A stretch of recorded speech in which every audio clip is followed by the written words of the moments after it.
Hello. Hello, Topher. Hello. Again. Hello. Hello, Erica. Hello. Hi, Anna. Hi, Topher. Hello. So, hello, everyone. I'm Anna from GreenGeeks, and thank you for joining us for today's webinar, Understanding Your Audience, Who They Are, and What They Want, by our guest speaker, Topher DeRosia. I will introduce Topher in a little bit. I just wanted to say real quick about GreenGeeks, for those of you who are not familiar with us. We're a 300% green energy web hosting provider, which means we put back 3 times the amount of energy we consume into the grid in the form of renewable energy. We have been recognized by the US EPA since 2009 as a green power partner, and we offer share hosting, reseller hosting, VPS, and dedicated server. Now, moving on to the webinar, I want to go over some housekeeping items. If you have any questions, you can put them in your Q&A, and we will answer them at the end of the presentation. You can also chat in the chat room if you wish, but remember to select all panelists and attendees if you want everyone to see what you're discussing. And as always, we are recording this, so don't worry, we will be sending you the recording in the next couple of days. So I'm going to introduce first the GreenGeeks team, who with us today, Erica, who will be assisting us with the chat and the Q&A. Hey, welcome, Erica. Do you want to introduce yourself? Hi, thank you, Anna. Hi, my name is Erika Barbosa. I am from Costa Rica. I work in the partners team at GreenGeeks, and today I'm going to be in the chat, reading your comments and sharing some links from the talk from Topher. And I hope you enjoy today with Topher. Thank you. Thank you, Erica. Now I'm going to introduce Topher. Topher, I met Topher at the WordCamp Denver in a very hot summer, July event. Remember? Yeah, I do remember. And Topher, he didn't know me. I just went to him and I said, "You're Topher." And he said, "How do you know?" And I said, "Because you're very recognizable." In any case, Topher is Senior WordPress Architect at Camber Creative, and he brings more than 25 years of experience as a web developer, over a decade of which has been spent building out WordPress sites. Topher maintains the HeroPress network with his wife, Kate. And a fun fact about Topher, he's responsible for making the official International Space Station Windows 95 desktop team. That's great. So Topher lives in Grand Rapids with his wife, Kate, and 2 daughters, Emma and Sophia. And you can find him very easily on all the social media, Facebook, Instagram, Twitter, at Topher1Kenobi. He'll be talking about e-commerce, web development, general technology, and culture. So welcome. Welcome. Would you like to say hi to the attendees and start the presentation? Yeah. Sure. Yeah. My name is Topher. My bio is changing soon. My wife and I recently bought an RV, a caravan, and probably starting next summer, we intend to live in it full time. And we're going to travel America and Canada and visit all of our HeroPress friends. It's fun. So, yeah, that'll be fun. All right. If we're ready to go, I'll share my screen. Yeah. All right. Let's see. I will share this. All right. All set there? We're good. We can see your screen. Okay. Understanding your audience, who they are and what they want. Here's my intro slide, which I don't really need because you've all heard this. But you can see here how to spell Topher1Kenobi. I do work for an agency, but I spend a lot of time on HeroPress. We've had some new releases just in the last couple of weeks. We released WPPodcast.com and HeroPressNetwork.com, and I'm working on another one called Find It WP. And we're creating a whole lot of new content for the people of WordPress. So if you're interested, check that out. My first slide here says building anything for an audience without first confirming who they are and what they want can be costly, time-consuming, and potentially destroy what you're trying to build. This is an age-old story. It happens to people all the time. But a few years ago, this happened to my daughter. And I'm going to tell the story because it's relevant. When my daughter was 15 or 16, she noticed that about half of her friends at church were on Facebook and the others weren't. And it was a combination of some were too young, they didn't meet the age requirements, and some their parents just didn't want them on Facebook. And so she said to me, Dad, could we build something on the web that all like Facebook that all my friends could join? And I said, sure. There's a thing called Buddy Press, and it goes in WordPress, and it's just like Facebook.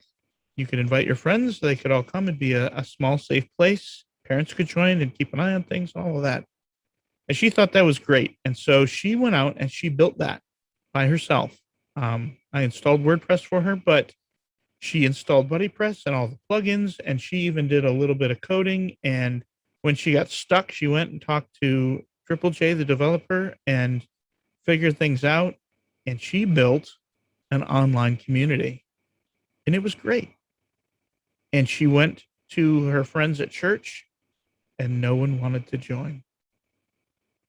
The ones who were on Facebook were happy there, and the ones not on Facebook didn't want to join any community. And she cried. She cried hard because she'd spent so much time. She didn't enjoy it. She came to me and said, Dad, I don't ever want to do what you do. I don't want to be a web developer. This is terrible. So she built this big thing that she didn't enjoy building. So have her friends come, and they didn't come. And the lesson there is to verify with your audience that you're building something that they want, something that they need, something they're going to use or pay for. And I told her that she was particularly fortunate because there are thousands of college kids every year that spin up a startup in college and take $1 million in funding and lose it because they did not verify ahead of time what their audience wants. And she got to learn this lesson for free. I mean, it took her 6 months and some tears, but she's not $1 million in the hole. And that actually encouraged her because it's a really valid lesson. One that I've learned, fortunately, without losing a lot of money as well. And we're going to talk a little bit about how I learned my lessons and how you can learn the same lessons. When thinking about your audience and what you want to do and who you want to talk to and all of that, there are 4 steps. First is decide who they are. And there are 2 phases to this, and we'll talk about that in a minute. But you need to figure out who your audience is. Then find out what they want. And then give it to them as best you can. You can't always give them what they want. And then number 4 is particularly important. Regularly loop over 2 and 3 because it's going to change. So let's look at step 1, deciding who your audience is. And you might come at this from 2 different directions. You might not have an audience and you want to figure out who you want it to be, or you have one and then you need to figure out what they want. So first, let's talk about figuring out who your audience is. I built something called HeroPress, which is a collection of essays written by people who've used WordPress to change their lives. But before that, it was going to be something like TED with videos. And we were going to travel around the world with expensive camera equipment and video people talking for an hour. And they were going to dispense wisdom to their peers. So for example, if I wanted to give WordPress wisdom to someone in Africa, I wouldn't do it myself because I'm not from Africa. I'm not from Nigeria or South Africa or any of them. I would go there. I would go to Nigeria and I would find a Nigerian and say, hey, what would you recommend for other Nigerians? And we tried that as a Kickstarter and it didn't work. It failed. We got a little bit of money, but not nearly enough to make that up. Because I didn't really vet my audience. Although you could say that was the vetting. We spent some money on it, but not a ton. But then I said, maybe we should do it as a blog. And so if you go to heropress.com right now, it looks like a blog, but it's written by many people. But in the whole process of that, I had to decide, who do I want to talk to? And my audience that I picked was WordPress people. I want to send a message to WordPress people. And then I had to figure out what they want. And that's the next step. But over time, my audience changed. No, my audience didn't change. What they wanted changed. And we'll talk about that in just a few minutes. So you're in one of two camps. Either you have an audience already because, I don't know, maybe you put up cat videos on YouTube and suddenly you realize one day, I have 50,000 viewers. Now you have an audience. You have to figure out who they are. You know what they want. They want your cat videos, but you have to figure out who they are. I went the other direction. I did not have an audience and I made them up. Then I had to figure out what they wanted. So figuring out what they want, you need to make a list of questions for them. What do you like? What would you change? How do you use it? So assume for a moment you have your own audience and they're watching your cat videos on YouTube. You know they like cat videos, but maybe they would like dog videos also. Maybe they would like fewer cat videos where the cat gets hurt. I know some people that have said, I'm not going to watch any more videos where anything gets hurt. So maybe they want, just cats being silly instead of cats being hurt. You need to figure out these questions. And then next you need to figure out how to ask them. Find a communication channel they want to use. That might be email. It might be Slack. It could be webinars. It could be in-person talks. My first enlightenment moment was an in-person talk. And I'll talk about that in just a few minutes.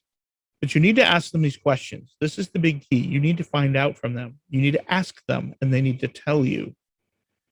And number 4 is be prepared to throw out your questions and follow their lead. So, for example, I listed just 3 questions at the top. If you start a conversation with somebody, it's probably going to last an hour or 2 or 4 or a week or a month, and they're going to lead you to questions. They're going to say, yeah, I love cat videos, but I don't like the ones where they get hurt.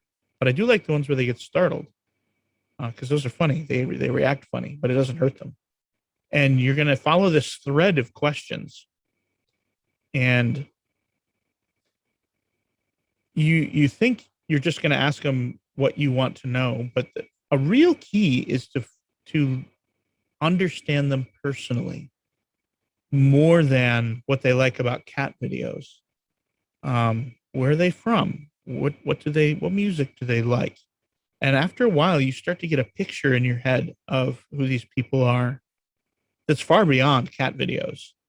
And you start to think, oh, well, if they like this, they're really going to like this other thing that they never thought of and I never thought of. So make your questions, ask your questions, but be prepared to have them be the wrong questions and follow the right ones. That's where the real gold is. So give them what they want or not. You need to decide whether to pivot to meet your audience or to seek a new audience. I have had people request of me to do a variety of things with HeroPress.com that don't fit. Well, for example, we have thought about, backing up. We are going to make some educational materials. They're going to be on HeroPressNetwork.com, not on HeroPress.com, because they don't fit on HeroPress.com. So people said, well, you should, I make videos all the time. And they're like, oh, you should put them on HeroPress. But that's not what it's for. It doesn't fit there. So we didn't give it to them there. But we pivoted, made a whole new website, and now we're releasing it there. Another idea has been to sell some of that stuff. And at first I said no, because the purpose of HeroPress is to help the most vulnerable amongst us, people who can't afford to do that. And my ever-wise wife said, well, make some really advanced stuff and sell that, because that's going to be purchased by people who already have a job and are already doing these things and are not at the beginning of their journey of becoming a WordPress developer. So we pivoted there. Either way, test things with your audience. When they ask you for something, ask questions. Say, well, what if we did this thing in addition or sideways or different from that? Often they're like, oh, I never thought of that. That'd be a great idea. So your audience is going to tell you what they want, and maybe you want to give it to them, and maybe you don't. Maybe your audience says, well, I don't like cat videos. I like dog videos only. I'm just here because I like startle animals. Maybe you stop doing cat videos and you do only dog videos. I don't know. That's something for you to decide what you want to do with your life and what kind of audience you want. Occasionally, you may need to start over. When I started my project, HeroPress, my assumptions were correct.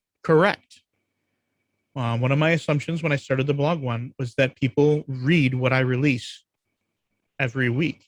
And for years, I released a new essay every single week. And that was a fair amount of work. And so because I released weekly, I assumed people read weekly. And I would skip family time to make sure I got a post out every week because, well, if I don't, people are going to miss it. People assume it's going to be there. And over time, I began to realize that people don't read every week. They did at the beginning. That was my assumption. That was correct. They did at the beginning because there was one every week. And if you didn't read it weekly, you weren't reading at all because like the first week there was only the one and so on. 5 years later, I was talking to my friend Morton at a word camp. And this was my enlightenment moment in an in-person talk. And I said, do you read every week? He said, no, I don't have time for that. I'll go for months without reading. But every few months, I get really depressed about the state of the WordPress community. I see people angry. I see people hurting each other. And I go to WordPress or HeroPress and I read 5 or 10 essays. And I'll spend an afternoon reading them. And I am renewed. I am encouraged that there are good people and that what we are doing is worth it. And I began to think of HeroPress not so much as a publication, but as a library, an archive. You don't go to the library and read every new book that comes out. You go when you want to read something and you find the thing you're looking for and then you read it and you might read 5 or 10. And I stopped being so, I don't know the word. It didn't matter to me so much that something came out every single week. Today's Wednesday. There isn't one today. And there wasn't one last week. But there was the 3 weeks before that. I'm much more careful to tell my authors to spend the time they need to write what they're happy with rather than rush to meet a deadline. And I think we get better content because of that. So my strong recommendation here is to regularly review your assumptions. I said that was 5 years later. That was 2 years ago now, and I'm rethinking it again. How often do I have to publish? What do I need to publish? Where do I publish it? I used to do occasional blog posts on HeroPress.com, and I don't anymore. They're on HeroPressNetwork.com now. And HeroPress.com is only essays. So regularly review your assumptions. This is a big deal. And then maintain communication as much as possible because people are going to tell you, your audience is going to tell you when your assumptions are wrong. So talk to them as many as possible, as often as possible about everything. And occasionally you will start over or pivot strongly on what you're doing. So here's some practical steps. My first recommendation is to build a community. Any kind, any size, any tool. I don't care. It might be 3 people in a Skype chat or a Twitter group. It might be a Slack channel. It could be a Facebook group. You might build your own thing on BuddyPress. I don't care. Use any tool you want. And it doesn't have to be your whole audience. In fact, you're probably better off starting with 1 to 3 people. And then once you've had a good long talk with them and you know them, get 3 to 5 more and then do it again and never stop this. This talking to your audience isn't an event. It's not like something you do every 6 months. It's something you do all the time, nonstop. And you're not going to talk to the same person for 6 months or a year or forever. You're going to talk to them for a couple of days or a week or a month, and then move on and then come back to them in 6 months or whatever. And so it's just ongoing conversation with a few people, but all the time. And literally you can do it anywhere. The platform doesn't matter in the slightest. You just need to get a hold of these people. You do it via email. And you want to find or make your super fans. So, say you're in a Slack channel and somebody says, "Hey, I watch your videos every single time you release one," and you note it. You go back and look and say, "Yes, they commented on everything I've ever produced. This is amazing. These people really love my content. They're really valuable. They're going to tell you what they like." And you want to talk to them about anything. Get to know the rest of them outside of what you're making. But there's a problem with super fans. They're unlikely to tell you what you're doing wrong. They're unlikely to tell you something they don't like. They love you. The opposite of a super fan is somebody who really just doesn't like what you're doing at all. And they're probably not hanging around in your Slack channel or ever. They might leave comments on your content and say, "You suck," or whatever. Let them go. Don't pay any attention. Don't worry about that. The golden users are the ones in the middle who like your stuff, but see things where it could be better. Like, you know what? This is cool, but if you did this, that'd be really cool. People who don't hate you, but could love you if you add it on. And this is probably going to be your largest group. You're going to have the people who love you, the people who hate you, and those are going to be the 10% at either end. That 80% in the middle is the gold, because they will talk to you because they care enough to be there, but are not fanatical about it. They're like, "Yeah, you should change this. You could make it better. You could avoid saying these words. You could stop showing videos that hurt cats, even though they're funny, but don't hurt cats, you know?" So find or make your super fans. So here's another issue. If you find those people in the middle who are willing to tell you those things, over time, they're going to become super fans. When people feel heard, they start to like you a lot, and they start watching your stuff more, and they're all on, and they'll tell you still how to change things. But after a while, they're super fans, and they're not that middle group anymore. That's where you go back and you get more from that middle group, and you talk to them and you learn them, and over time, they're super fans, and eventually, someday, you have hundreds or thousands of super fans, and that's great. I mean, that's wonderful. So that's my point number 4. Fan usefulness changes. Get new ones regularly. I don't want to say usefulness goes away. They're always useful. But each type of fan has a different usefulness, and your middle of the road fans are going to become super fans. You need to go back and get more. And if you do it right, you can trim down the haters a lot.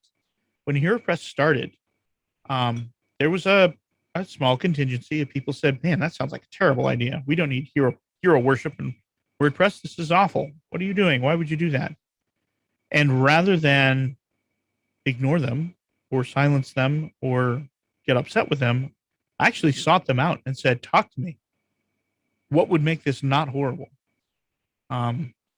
This, your opinion matters. If there's something horrible about this, I need to know. If I'm doing something bad to hurt the community, I need to know and stop that." And you can turn a lot of haters into fans or even super fans.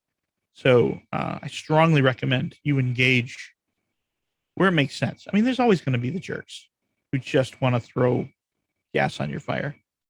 But there's a lot of worth in engaging the haters. So my 4 practical steps: build a community, any kind, any size, any tool, doesn't matter. whatever gets you in contact, communication with your audience is good. Find or make your super fans, talk to them about anything, get to know them on a level beyond just whatever it is you're creating. And then fan usefulness changes, get new ones regularly. I've talked a lot about, from my perspective, I create content and I have people who read it. This applies to people who sell things at a store too. If you have an online store, just swap out fans for customers. You still want to talk to them. You still want to hear what they want. You still want to hear what they would like better, all that stuff. So that's kind of an easy exchange. You know, everything I've said in my talk, just exchange it for customers if you're selling stuff. Members, if you have a membership site, whatever, it's all the same. You always want to talk to them. Some links. HeroPress.com is the site I was talking about. Live chat tools. Slack is great. I like it a lot. Discord is very similar, but tends to be more audio. You can do text like Slack, but it's stronger in the audio. And conversely, Slack is adding audio tools, but it's still stronger in the text. So whichever one you want. They're both free. Set up an account, invite people, use it however you wish. Web community platforms. Facebook is probably the most well-known. Facebook groups are really common. They're easy. They're cheap. They're free. The people are already on Facebook. Personally, I don't like Facebook, so I probably would go somewhere else. But it's totally up to you. Follow your audience. Circle.so is a paid platform that does basically the same thing as a Facebook group. But it's an enclosed community, so you have to be a member. It's a lot easier to charge for membership to your community if you're using Circle. Facebook's going to be free. BuddyPress is a free add-on for WordPress that allows you to create something very much like Facebook with groups and private chats and profile pages and all of that. It is basically Facebook in WordPress. It takes a little more work to set up. It takes some work to maintain. It's a plugin. You have to keep it updated. All the things that go with running your own system. But if you want your own thing, BuddyPress is the way to go. And it's free. So those are just some platforms you can choose. There are tons of others. Find where your people are and go to them first. And then maybe invite them into something you made, like your Slack or something like that. And that's the end of my talk. I am excited to hear questions and chats and stuff. I'm going to stop sharing my screen. Thank you, Topher. Yeah. This is very interesting and it applies to everybody. You're right, whether it's a customer, an online store, or even for us, we have an audience ourselves for webinars. So Yes. We always try to talk to them and ask everybody for their opinion and feedback. And we always ask if they have any particular topic they want us to cover. So Sure. I see Phil. Hi, Phil. How are you?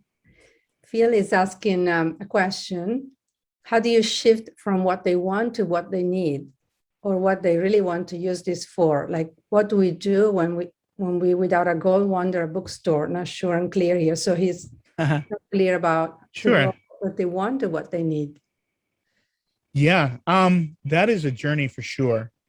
And that's a journey I took at the very beginning of HeroPress, even before we did the video thing. I was tasked with coming up with something, a thing, anything.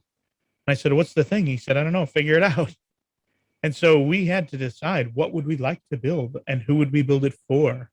And that's like walking into the bookstore and figuring it out. To a certain extent, you want to make things that fulfill your own soul. I'm not writing about chainsaws because I don't care about chainsaws. I have a friend that did a blog about flashlight reviews. He loved it. He did hundreds of reviews of flashlights, and he had a wonderful time, and he had a great audience, and he had his whole community. And I can't think of anything I'd rather do less. So you really need to find your people, find what you want to talk about, what you want to sell, what you want to teach, and then find those people who want to hear that. And there isn't one way to do that. For me, it was easy. I wanted to talk to WordPress people, and I was already in WordPress. So, I just went and talked to those people. But, if you're a wood carver and you love wood carving, you want to teach it to people, you got to go find somebody who likes it.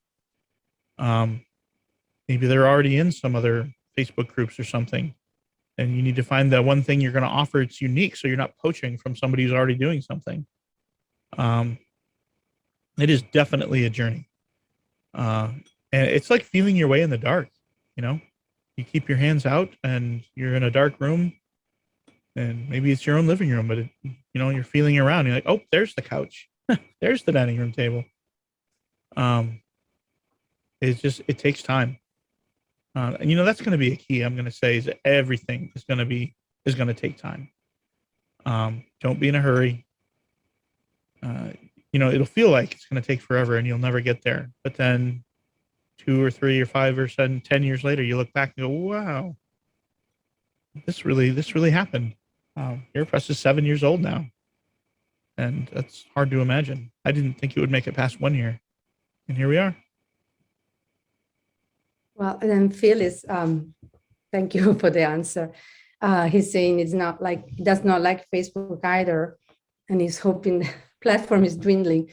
I don't know. I think a lot of people are on Facebook. So, yeah, I was just recently part of a group chat where some people discussed this, and it kind of makes me sad, but the feeling was that a lot of people start on Facebook, decide they hate Facebook, and go do somewhere else, and their traffic drops off dramatically, and so they end up going back to Facebook.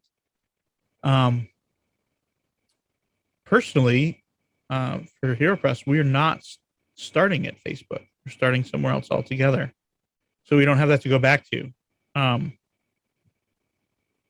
And as to whether or not it's dwindling, I don't know. I suspect the percentage is still going up, but that doesn't mean that the number of groups not on Facebook isn't also going up.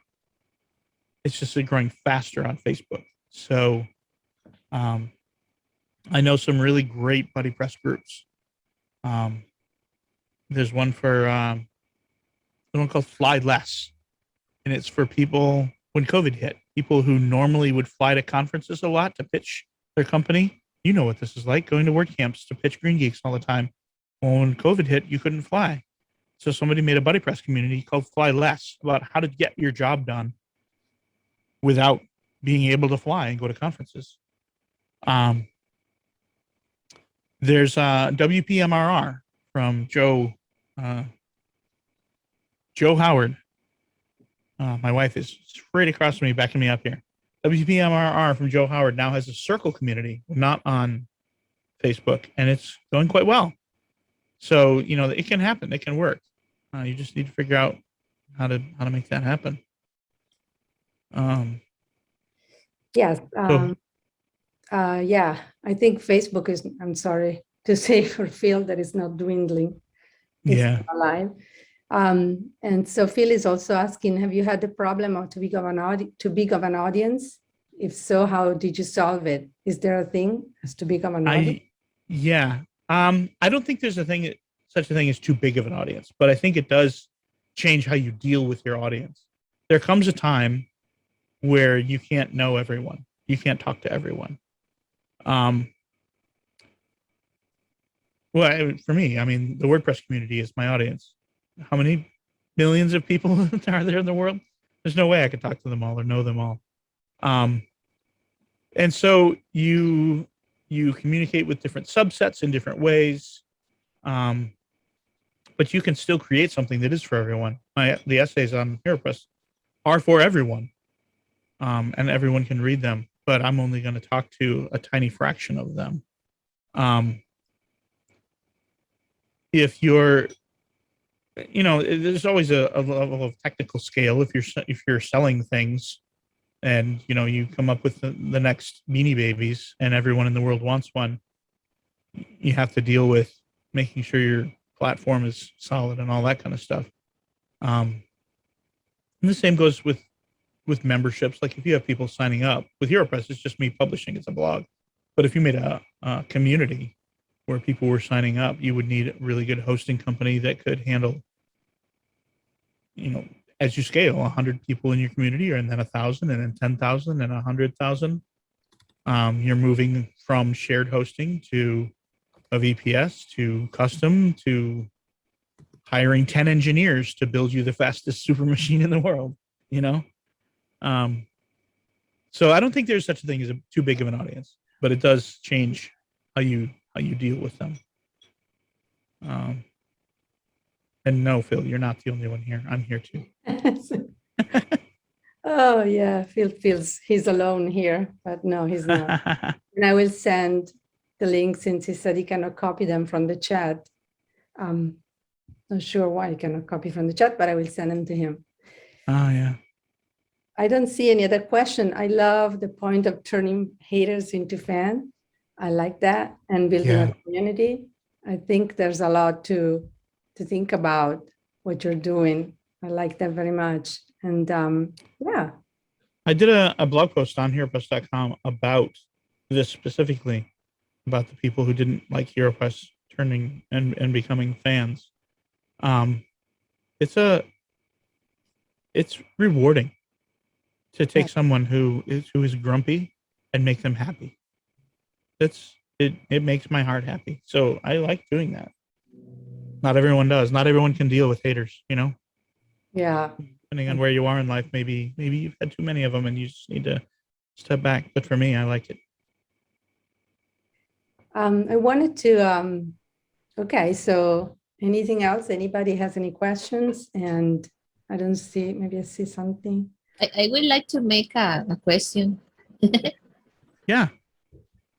What do you think about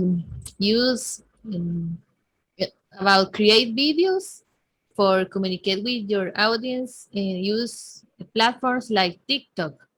Do you think that is necessary now in this moment? My rule of thumb is go where your audience is. And if that's where they are, then yes. If not, then no. You don't have to follow every tool, every new social thing, but you should look at it. You should figure it out. You should so TikTok's fairly new. Say you've had a YouTube audience for years now and they love your cat videos. Track them down and ask them, are you on YouTube? Are you on TikTok? Are you watching there? If I did my stuff there, would you watch it there? They might say no because they don't want to watch in both places. Maybe they're watching dog videos on TikTok and they want your cat videos on YouTube. But maybe it isn't so much about what you're making now, but what they'd like to see you make. So you've been making cat videos on YouTube for years, and you're like, well, what if I did interviews with cats? Which sounds silly, but you go to your neighbor and he's got this cool Angora cat with the big long white hair, and you're like, look, my neighbor's cat. His name is Steve. And Steve likes to play with this kind of toy. And look at this hair. Isn't that crazy? I'm not going to do it, but cat lovers would love it. They'd eat it up. And it's completely different from a funny cat video. I think TikToks have a time limit. Is that right? They're short. So maybe you could call it 10 minutes with a cat or 10 seconds with a cat. And you're like, this is this kind of cat breed. This is what they look like. This is what they eat. This is what their hair is like. Done. Move on. Completely different from funny cat videos. But you have an audience of 50,000 people who've been watching you for years that you can go to and say, listen, I'm doing this new thing over here. And they're going to run like a thundering herd of turtles to go see your new thing. Having an audience is important. It's a key that is kind of irrelevant to platform. You can say, hey, everybody, I'm doing this new thing on this other platform, and a large contingent are going to go. And just like that, you have viewers that you wouldn't have if you were starting from scratch and had no audience at all. So to answer your question, you need to be on platform X. I wouldn't necessarily recommend doing the same thing on two platforms. Do something new on the new platform and leverage the audience you have from your other platform to go do that. Then you have two audiences, and then a new platform, a new thing. Then you have three, and then it just grows, and it's great. Yes. Thank Thank you. you, Topher. Yeah. We have another comment from Phil. We have a question of me. Yes, Phil. Who are you? yeah. Why are you here? Oh, he's our fan. He's our fan. Excellent. He comes to every webinar. And then Chech is asking if there are any steps to build a community. You were talking about building a community. Are there any steps Yes. to follow? I cannot adequately tell you those steps in this time. What I can tell you is how to build a community is a known thing. And there are a variety of places to figure this out. There are lots of blog posts out there from community organizers who say, this is how I did it. There isn't just one way. There are some tried and true ways, but there isn't just one way. So I would Google for like community organizer. How do I build a community? However, there are also people who have a vested interest in teaching you this. Something like circle.so. Circle is a private paid community. You, as a community member, you can join somebody's community for free. But if you want to build your own community, you pay a certain amount a month and they provide you a platform, and they want you to succeed very much because they want to keep you paying them every month to hold this community there. So they want you to succeed. So they're going to teach you. They're going to have video lessons. They're going to have documentation. They're going to have coaches. That can be worth paying right away. A lot of people think, well, I'm just getting started. I'm going to use a free platform like Facebook or BuddyPress. Well, if you don't know how to do this, it's worth paying a monthly fee to somebody like Circle just to go to them and say, I don't know what I'm doing. How do I do this? And they're going to help you. They're going to teach you. They want you to succeed, and they're going to work hard at it. So there's value there. So recommendations, Google for it, read blog posts. There are a lot of people out there who make their living building communities. And then once you get good at it, this is interesting too. More and more companies are hiring advocates, developer advocates, community advocates. And these people manage communities. And so if you get good at it, you can get a job at a large company working on managing their community. So there's a career here. If you decide you like it, you want to run a community. So one more time, Google for it, read blog posts, and at some point it's worth it to pay for training. And someplace like Circle is going to be able to offer that to you. Thank you. Thank you, Topher. One more thing, I don't see any more questions. If anybody wants to get in touch with you, is the best way still to go on your social networks, or what's the best way? Yeah, probably. I'm on Twitter a lot. Okay. So Topher Kenobi, Hero Press is on Twitter. I'm on a lot of Slacks. Make WordPress has a Slack that I'm on pretty much all the time. HeroPress has their own Slack. You go to heropressnetwork.com. You can sign up for the HeroPress Slack. We just opened it up 2 days ago. Slack told me today, you have 28 members. You just got to get more. So it's a small group over there. But yeah, social is probably the best place to get me. Okay, thank you. I don't see any other questions here in the Q&A. So I'm going to let everybody go. And thank you so much, Topher. And keep watching out for our webinars. We have coming up. Topher, you're invited to join us. Thank you very much. Thank you. Thank you, Erica, for your help. And thank you, everybody, for attending. We'll see you later. Thank you. Thank you, Topher and Nana. Thank you, everyone. Bye. Bye-bye. Bye, everyone.